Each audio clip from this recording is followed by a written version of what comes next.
اعوذ باللہ من الشیطان الرجیم بسم اللہ الرحمن الرحیم۔ السلام علیکم ورحمۃ اللہ وبرکاتہ۔ ویورز، آج ہم اللہ کے فضل و کرم سے سورہ انفال کے رکوع نمبر 5 سے طالب علموں کے لیے دیکھیں گے کہ کون کون سے سوال کس کس طریقے سے بن کر پیپر میں آتے ہیں۔ یہ شارٹ کوشچن آتے ہیں جس کے دو نمبر پیپر میں دیے جاتے ہیں۔ تو مختصر اور سوال کے مطابق اگر جواب دیا جائے تو پھر جواب بالکل ٹھیک مانا جاتا ہے۔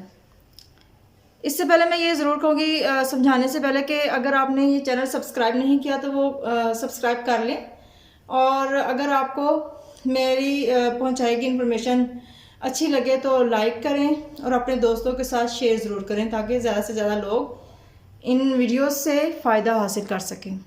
تو آئیں شروع کرتے ہیں۔ بسم اللہ الرحمن الرحیم۔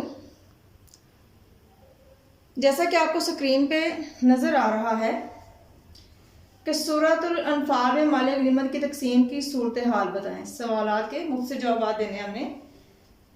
دوسرے طریقے سے سوال کیا گیا ہے، سورہ انفال میں مال غنیمت کی تقسیم کے بارے میں پہلا اور دوسرا حکم بیان کریں، یا مال غنیمت کے 5ویں حصے کے حقداروں کے نام لکھیں۔ اب سوال ایک ہی ہے جس کو مختلف طریقے سے کیا گیا ہے۔ مقصد ہمارا یہ کہ سوال کسی بھی طریقے سے آئے، مال غنیمت کی تقسیم کے بارے میں اگر سوال ہے تو اس کا جواب یہی ہوگا۔ مال غنیمت کے بارے میں احکام۔ پہلا حکم سورہ انفال کی پہلی آیت میں اللہ تعالیٰ نے مال غنیمت کی تقسیم کے بارے میں حکم دیا کہ مال غنیمت اللہ اور اس کے رسول صلی اللہ علیہ وسلم کا مال ہے۔ اگر اس طرح سے ہم جواب دیں اور انورٹڈ کوما بھی لگا دیں اور پہلا حکم اور دوسرا حکم واضح کر دیں تو پھر نمبر نہیں کٹیں گے۔ دوسرا حکم ہے سورۃ الانفال کی آیت نمبر 41 میں اللہ تعالیٰ نے مال غنیمت کی تقسیم کے بارے میں حکم دیا کہ، ترجمہ چونکہ ہم اس میں ایڈ کر رہے ہیں تو انورٹڈ کوما کے اندر ہم اس کو کہہ دیں کہ حکم کیا دیا گیا تھا ترجمے کے مطابق۔ مومنوں کا لفظ عربی میں نہیں آیا تھا، اس لیے اس کو بریکٹ میں لگایا گیا ہے۔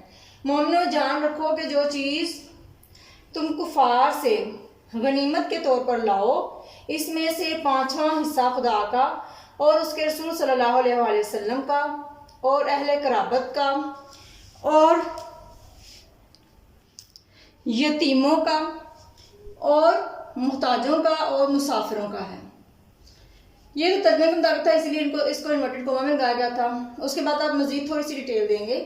لہٰذا مال غنیمت کے کل 5 برابر حصے کیے جائیں گے، جن میں سے 4 حصے مجاہدین میں تقسیم کیے جائیں گے اور 5واں حصہ مندرجہ بالا آیت کے مطابق تقسیم کیا جائے گا، یعنی جو ہم نے بھی پہلے بیان کیا کہ 5ویں حصے کے حقدار کون کون ہیں۔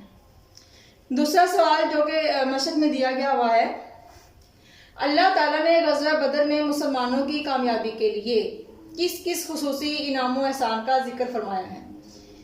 یہ سوال بھی پہلے سوال کی طرح مختلف طریقے سے کیا جا سکتا ہے، جیسے کہ غزوہ بدر میں اللہ تعالیٰ نے کیا کیا انعام و احسان کیے، یا غزوہ بدر میں مسلمان پر کیا کیا انعام کیے گئے۔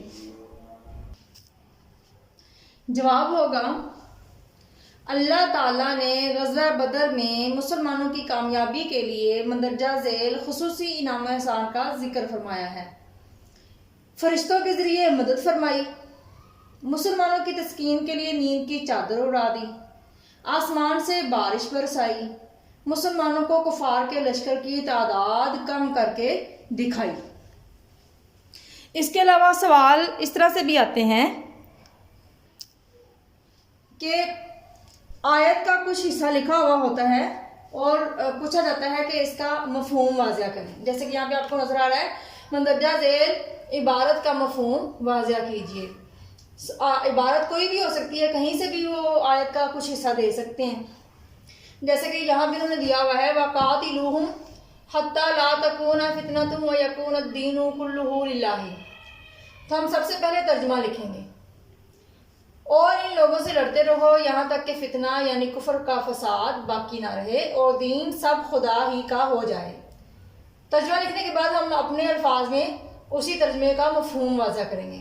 مفہوم ہے اس آیت مبارکہ میں اہل ایمان کو یہ تعلیم دی جا رہی ہے کہ حق کی سربلندی کے لیے لڑتے رہو۔ یہ لڑائی اس وقت تک جاری رہنی چاہیے کہ جب تک ہر طرف دین اسلام کا بول بالا نہ ہو جائے۔ اس کے علاوہ کچھ مزید سوالات بھی ہم ڈسکس کر لیتے ہیں، جس سے یہ بات واضح ہو جائے گی کہ کس طریقے سے سوال بن کر پیپر میں آ سکتا ہے۔ لیکن میں اس میں بار بار یہی کہتی ہوں بچوں سے کہ آپ لفظی ترجمہ یاد کر کے پھر بامحاورہ ترجمہ یاد کیا کریں، کیونکہ سوال آپ کو کہیں سے بھی آ سکتا ہے، کہیں سے بھی شارٹ کوسچن بن کے آ سکتا ہے، کہیں سے بھی آپ کو آیت کا حصہ آ سکتا ہے جس کا ترجمہ کرنا ہوتا ہے، یا کہیں سے بھی کوئی لفظ آ سکتا ہے جو MCQs میں استعمال ہو اور آپ کو اس کا صحیح والا معنی بتانا ہو۔ یہاں پر جیسے کہ آپ کو کچھ اضافی سوالات نظر آ رہے ہیں۔ غزوہ بدر کو یوم الفرقان کیوں کہا جاتا ہے؟ یہاں یوم الفرقان سے کیا مراد ہے؟ تو سب سے پہلے ہم بتائیں گے معنی۔ یوم الفرقان کے معنی حق و باطل میں فرق کرنے والا دن ہے۔ اس کے بعد ہم بتائیں گے اس سے مراد کیا ہے۔ اس سے مراد فیصلے کا دن یعنی غزوہ بدر کا دن ہے۔ اس روز حق کو کامیابی اور باطل کو شکست ہوئی۔ سوال ہے اگر خواب میں کفار کی تعداد کم کر کے نہ دکھائی جاتی تو مسلمانوں کی کیا حالت ہوتی؟ تو اس طرح کا سوال بھی مختلف طریقے سے کیا جا سکتا ہے کہ کفار کی تعداد کم کر کے کیوں دکھائی گئی، کفار کی تعداد کم کر کے دکھانے کا مقصد کیا تھا یا تدبیر کیا تھی؟ تو جواب ایک ہی ہوگا، اگر خواب میں کفار کو کم کر کے نہ دکھایا جاتا تو مسلمان ہمت ہار جاتے اور کفار کی زیادہ تعداد کو دیکھ کر آپس میں جھگڑنے لگتے۔ سوال ہے آپ کا، سورۃ الانفال میں کفار کو کیا تنبیہ کی گئی ہے؟ یا اللہ تعالیٰ نے کفار کو کس طریقے سے ڈرایا، یا اللہ تعالیٰ نے کفار کو کیا نصیحت کی؟ جواب ہوگا، اللہ تعالیٰ نے سورۃ الانفال میں کفار کو تنبیہ کی کہ اگر وہ اپنے افعال سے باز نہ آئے تو انہیں بھی ویسی ہی سزائیں دی جائیں گی جیسا کہ ان سے پہلے لوگوں کو دی جاتی رہی ہیں، اور اگر وہ باز آ جائیں تو ان کے پہلے گناہوں کو معاف کر دیا جائے گا۔ اب اس کے علاوہ ہم مزید سوالات پر چلتے ہیں۔ سوال ہے سنت الاولین سے کیا مراد ہے؟ پہلے ہم لفظی معنی بتائیں گے۔ سنت الاولین کا لفظی معنی ہے اگلے لوگوں کا طریقہ یا پہلے لوگوں کا طریقہ کار، یا پہلے لوگوں کے ساتھ کیا طریقہ کار استعمال کیا جاتا تھا۔ اس سے مراد کیا ہے؟ اس سے مراد اللہ تعالیٰ کا کافروں کو تنبیہ فرمانا ہے کہ اگر کفار اپنی حرکتوں سے باز نہ آئے تو ان کو بھی جو طریقہ پہلے جاری ہو چکا اس کے مطابق سزا دی جائے گی۔ آگے آپ کو سوال نظر آ رہا ہے، آیت کا کچھ حصہ لکھا ہوا ہے اور اس کا کہا گیا کہ ترجمہ لکھیں۔ تو اس طرح سے بھی کہیں سے بھی آیت کا کچھ حصہ شارٹ کوسچن میں مختصر سوالات میں دے دیا جاتا ہے جس کا کہ ہم نے ترجمہ کرنا ہوتا ہے۔ بات پھر وہیں آ گئی کہ لفظی ترجمہ اگر آپ یاد کریں گے تو آپ کو کہیں سے بھی کسی بھی سوال کو حل کرنے میں کوئی مشکل پیش نہیں آئے گی۔ جیسے کہ یہاں پہ آیت کا کچھ حصہ ہے واللہ علی کل شیء قدیر کا ترجمہ لکھیں۔ ترجمہ ہے اور اللہ ہر چیز پر قادر ہے۔ اس طرح سوال ہے نعم المولا و نعم النصیر کا ترجمہ لکھیں۔ ترجمہ ہے وہ اللہ خوب حمایتی اور خوب مددگار ہے۔ ترجمہ لکھیں یوم التقى الجمعان، جس دن دونوں فوجوں میں مٹھ بھیڑ ہو گئی، یا جس دن دونوں فوجیں آپس میں مقابل ہوئیں۔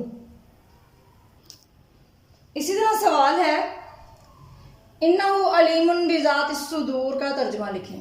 ترجمہ ہے بے شک وہ سینوں کی باتوں تک سے واقف ہے، یا بے شک وہ دلوں کے حال سے واقف ہے۔ وَإِلَى اللَّهِ تُرْجَعُ الْأُمُورُ کا ترجمہ لکھیں، اور سب کاموں کا رجوع خدا ہی کی طرف ہے۔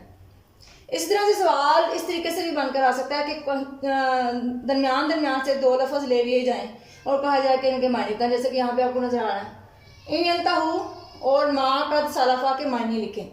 تو ہم کچھ اس طریقے سے اگر جواب دے دیں گے تو بہت اچھا ہو جائے گا، ایک طرف الفاظ اور دوسری طرف اس کے معنی۔ جیسے یہاں پر ہے ان ينتہوا اگر باز آ جائیں، ما قد سلفا جو ہو چکا۔ تو ویورز یہ تو تھے بورڈ کا طریقہ کار کے کس طریقے سے سوال بن کر آتے ہیں۔ اگر آپ اسی طریقے سے تیاری کریں جس طریقے سے کہ میں آپ کو سمجھا رہی ہوں تو انشاءاللہ ایسا نہیں ہوگا کہ آپ کے نمبر کہیں سے کٹ جائیں۔ اس کے علاوہ عام جو دیگر مسلمان ہیں جن کا پیپر سے کوئی تعلق نہیں ہے، وہ بھی قرآن پاک کو اگر اسی طریقے سے لفظی ترجمے کے ساتھ مفہوم کے ساتھ سمجھیں گے تو قرآن پاک پر عمل کرنا ہمارے لیے بہت آسان ہو جائے گا۔ اللہ تعالیٰ ہم سب کی غلطیوں کو معاف کرے اور ہم سب کے لیے آسانیاں پیدا کرے، آمین ثم آمین، اور ہمیں سب کو قرآن پاک کو سمجھنے اور عمل کرنے کی توفیق عطا فرمائے، آمین ثم آمین۔